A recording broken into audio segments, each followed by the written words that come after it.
fit any asese ni din and your friend say mechanic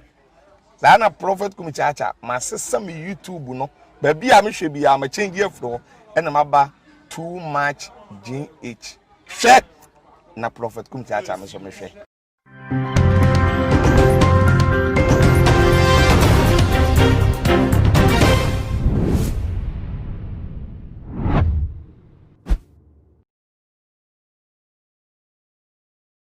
Abusia for any adofno mema obibia akwaba ede eba too much GHS Ghana wahala dwumedie ena ebre asosam sonfo moni aba ekesikapa enen so mede ebebesom ahwefo eni etiefo na sentem de fese ewudi a ekoso nipakum a ekoso nkwanhia ekoso wodwen ho am wonte eye ase ewo eye wo mayimu na so ni nyina mu no yentimi enkase yemfa emmemesom dan da ye de beba enyumaku bi ena so ya sen ema yede sa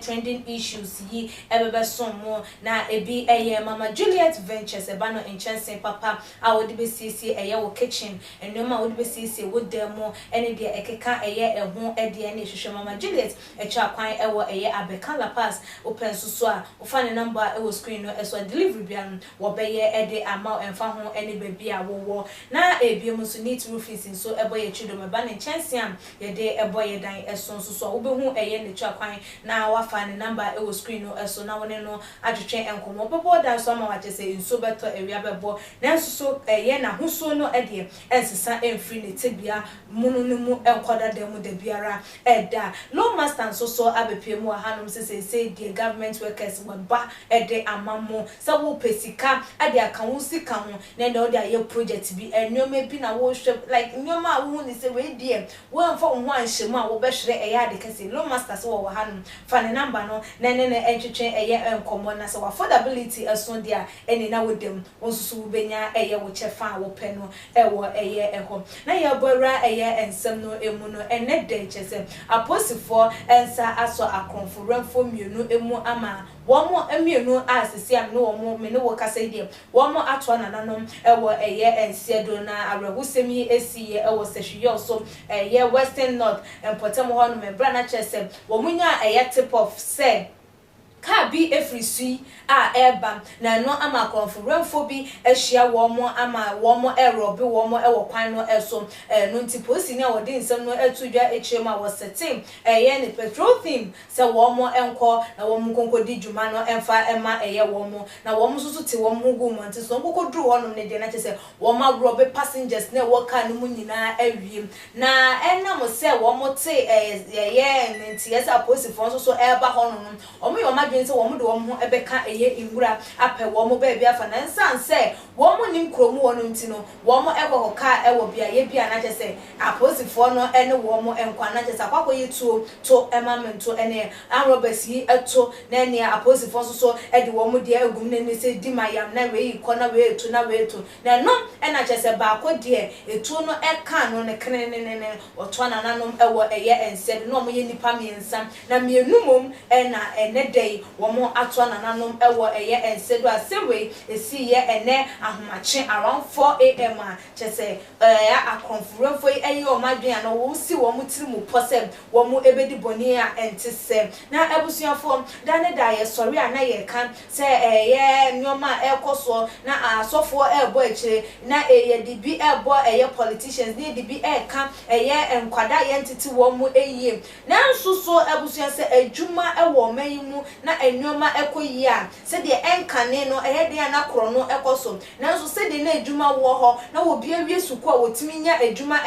wo bia wie suku a ono susu timinya bibi de ne nsa esom edi ne adwuma no na kro no sem na ewudie na mentime ho ase basabasa ne de ekeka ho no na ye nheda entibi wo mayi emu entigana fo hu ne se de nyoma ekoyi de se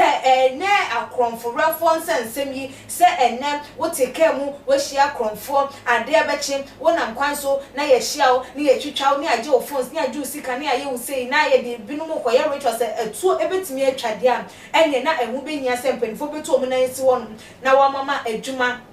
adolson ewo oman because adwuma adolson na obia ewie school na obia timi ede ne ho eto adwuma ma na obia timi de ne nsa kokoye bibi koye nsa no adwuma ne de keka ho a eno ebeboa ama saa mentime ho asem saa ewudie we eto etimi etwa na no na ebinum nso ehu ne say security level no na eye low security no e was say emunya tight at any vantage point bia na was supposed for engineer ehon eye ya kwantempon eso biaye bi omu ne say eho de enwoma bi say ta akoso enho ho de enkofo ta de ho ayo mo target no eye security personnel no so emfa eho enye wo mo target because wo mo say wo mo bo eye enipa na ejapade ho ban na enye enipa binom na ejapade binom enti say ye bo nipa na ejapade ho ban de na ho behia say biaye bia na ye yi ni afri ho no ye ka say ha de enkrofo we mu ye ntimi wo mo ye ma ye nya den na ye hu no say enkrofo wo mo mpo ye ni wo mo edibesi ni na so wo mo ye eye enya sa akokodro no na wo mo ye o ma din so betu sa anamona bema eye krono sem no nso so so etimi ate na se ebinum timi fa etuom ede ekọ na nsentem ye nya ntie na tese wo bi de tese atade a hye no etu ekura no ene eho enkro ne bade na obi wo aban mu wo ye sojani wo ye eye police ni wo no ene de sa enwoma no ema na wo de wadwuma eba sa wo de dwumadi a wo die se ye de wasi wonum se babo nipa ne japade ho ba wo de no eba bekum eye timamufo wo de no ebebo epo wo de no ebejisika e de free enkrofo ehonum e de ene na hu behia se no ye training nkofo ye training wo mo nyansa ene nimde oman no ho dom oman no ho tema ewo wo mo emu because akronfo renfo ye emra ye che wo AK47 na ebi kura wo mo etu aboba de ne se tie ne bebre ena egu eye ehonum a chese esika nsusu am wo mutimi gye efri eye akwansofo no ensem no susu no ni nyina na ehhehye eye wo mu ebotum aposifo no ensa esobeni mobile phones a wo mu gye ni nyina eye ton ena wo kwakoton all because of eye na no aduane enti ye hwe na ye toto enwoma ye hwe ni yesisi eye enwoma ano entempa eno susu ebetimi abo anyasa na etena ho ni eye nhwe han se ye kan ya no atuma wan hwa na omayi abo artist ye nya ba kumpo emfa enfrim ebusuan wonso wo hwa ede de betimi abo ama say akrofo reference nsem a ama ne homene so ewo memu eto etimi etwafa wo de no ebrei ewo tuma gh comment section like your videos na share ewo all the social media platform eso meeting ede ekwesika padosene ye be share na share. Too much GH. We need to go to Japan. A break be and best TV. Me share too much GH. The move for. Hey, almost sports and as entertainment. Hey, the move for. Munko so show mo. No anybody GDB. Madam, I say love you. Too much GH. We boy what? Shout out to your fans and everybody who is watching Too Much GH. Me dey the Isaac Ojuampo. We between family the great tempo. Bring. One man come on here Too Much GH. Too much GH. We too much. Na me so me I'm more fire. Yo. Too much GH nie. Ghana for ahwefo etiefo. Onipa bi a won subscribe e wo Too Much GH no. Subscribe wo na ehintasem ensem a ebuafa on my Ghana so ena ye de bremu. One God nie. The only one God in GH. Eho ana de bia mehwe. Abrochefo ene Ghana for mo amowiasa fa na ina me recommend emamo Too Much GH.